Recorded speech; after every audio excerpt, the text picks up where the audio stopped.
নমস্কার বন্ধুরা, সম্পাস রান্নাঘরে আপনাদের সকলকে স্বাগত। আজ আমি আপনাদেরকে একটি স্বাস্থ্যকর শরবতের রেসিপি শেয়ার করছি। বানাচ্ছি আমি ছাতুর শরবত। এই গরমে এর থেকে স্বাস্থ্যকর শরবত আর হয় না। বাড়িতেই আমি ছাতু তৈরি করে এই ছাতুর শরবত আপনাদের বানিয়ে দেখাবো। খুব সহজে বাড়িতে কিভাবে ছাতু তৈরি করে এই স্বাস্থ্যকর ছাতুর শরবত আপনারা বাড়িতে বানাবেন, তার জন্য ভিডিওটা স্কিপ না করে পুরো রেসিপিটা দেখার অনুরোধ রইল। রেসিপিটা ভালো লাগলে আমাকে কমেন্ট বক্সে কমেন্ট করে জানাবেন।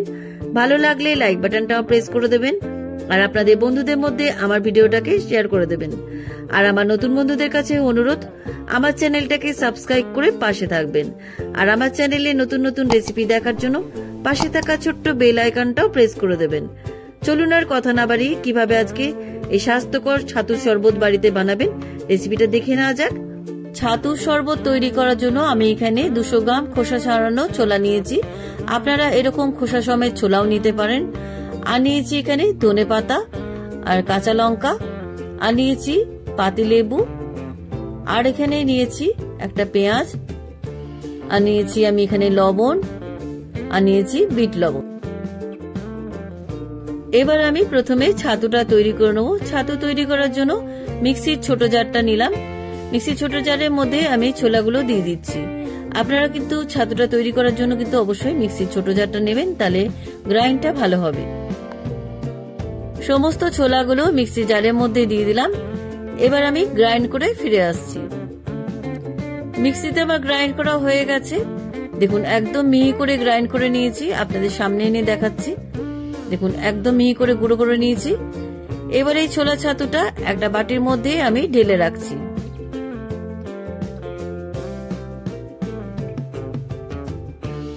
মিক্সির জার থেকে ছোলা ছাতুটা আমি বাটিতে ঢেলে নিয়েছি। দেখুন একদম পিওর ছাতু বাড়িতে কি সুন্দর তৈরি করে নিলাম। এবার এই ছাতুর বাটিটাকে সাইডে রেখে দিয়ে এবার আমি পেঁয়াজ, লঙ্কা আর ধনেপাতাগুলোকে কেটে নিচ্ছি। প্রথমেই আমি পেঁয়াজের খোসা ছাড়িয়ে পেঁয়াজটাকে খুব মিহি করে কেটে নিচ্ছি।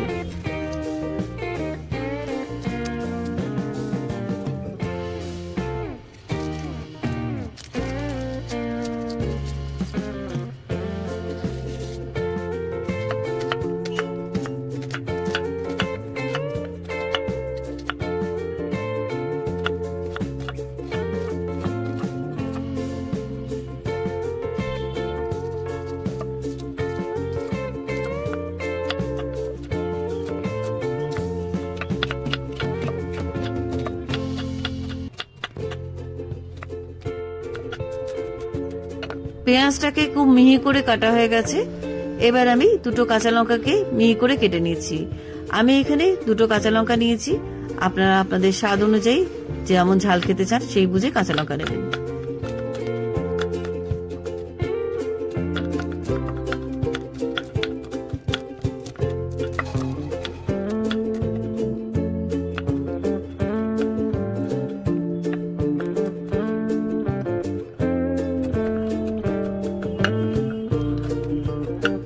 কাঁচা লঙ্কা দুটোকে খুব মিহি করে কাটা হয়ে গেছে।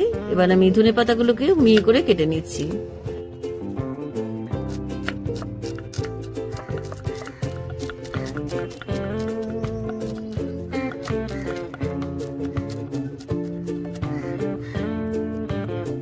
পেঁয়াজ, কাঁচা লঙ্কা আর ধনেপাতা খুব মিহি করে কাটা হয়ে গেছে।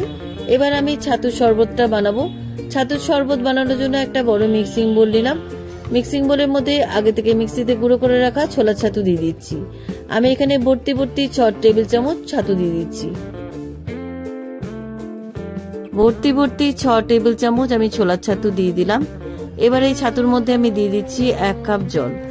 জলটা দেওয়ার পর আমি একটা ডাল ঘোটা দিয়ে ভালো করে ছাতুটাকে প্রথমে ঘেটে নিচ্ছি।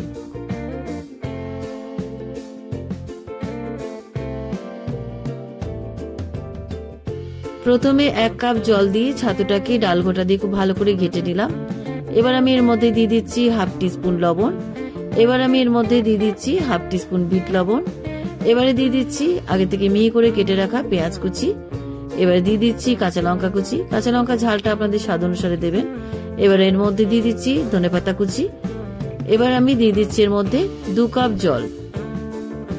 জল দেওয়ার পর আমি এর মধ্যে দিয়ে দিচ্ছি একটা গোটা পাতিলেবুর রস। পাতিলেবুর রসটা আমি চিপে দিয়ে দিচ্ছি। পাতিলেবুর রস দেওয়ার পর আমি ডাল ঘোটা দিয়ে সমস্ত উপকরণ খুব ভালো করে ঘেটে নিচ্ছি।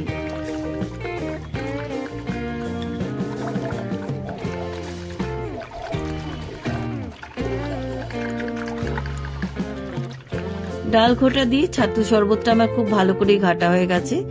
এবার আমি এর মধ্যে কয়েক টুকরো বরফ দিয়ে দিচ্ছি। বরফটা অপশনাল, আপনারা নাও দিতে পারেন, তবে ঠান্ডা ঠান্ডা এই শরবত খেতে কিন্তু ভালোই লাগে। এবার ডাল ঘোটা দিয়ে আর একবার আমি ভালো করে ঘেটে নিচ্ছি। আজকের বাড়িতে তৈরি করা স্বাস্থ্যকর ছাতু শরবত আমার তৈরি। এবার আমি দুটো গ্লাসের মধ্যে ছাতু শরবত সার্ভ করছি। কেমন লাগলো আজকের বাড়িতে তৈরি করা এই স্বাস্থ্যকর ছাতু শরবতের রেসিপি? আপনারাও বাড়িতে এভাবে ছাতু তৈরি করে এই স্বাস্থ্যকর ছাতু শরবত বানিয়ে খান। সুস্থ থাকুন এবং ভালো থাকুন। রেসিপিটা কেমন লাগলো আমাকে অবশ্যই কমেন্ট করে জানাতে ভুলবেন না। ভালো লাগলে লাইক বাটনটাও প্রেস করে দেবেন, আর আপনাদের বন্ধুদের মধ্যে আমার ভিডিওটাকে শেয়ার করে দেবেন। আর আমার নতুন বন্ধুদের কাছে অনুরোধ, আমার চ্যানেলটাকে সাবস্ক্রাইব করে পাশে থাকবেন।